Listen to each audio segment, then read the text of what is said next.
This is the side pretzel.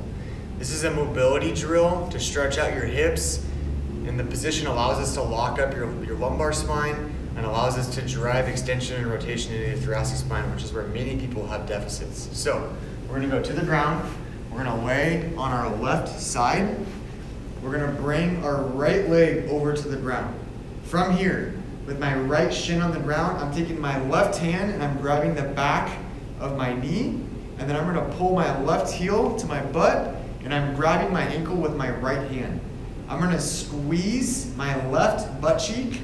When I do that, it's gonna drive my left hip into the ground, and immediately facilitates a stretch down the front of my left leg. I'm gonna get my shoulders squared up. I'm gonna take a deep breath in. As I blow my air out, I'm just gently rotating my right shoulder blade toward the ground.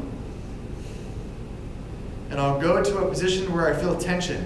I back off of that a little bit, take a deep breath in, breathe out, and then sink into that position again.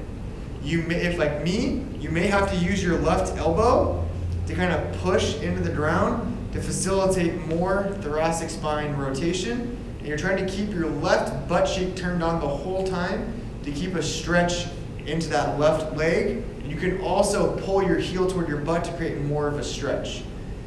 Make sure you follow your handout for how many breaths you're doing for each side and how many sets you're going to do. This is a movement that's done off of each breath and not done on a repetition based. So when I do the opposite side, I'm laying on my right side, bringing my left shin to the ground.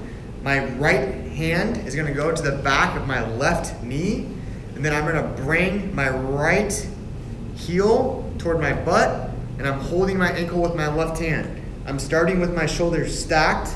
I'm gonna breathe in, blow out. As I blow out, I'm squeezing my left butt cheek to get a stretch, my right butt cheek to get a stretch in the front of my right thigh. And I'm rotating to the left until I feel resistance, back off a little bit, breathe in again, blow out, sink into that stretch. Just make sure you're not forcing the motion. You should feel tension through your hips and your thighs and a stretch in your upper to mid back. It should not be painful while you're doing it.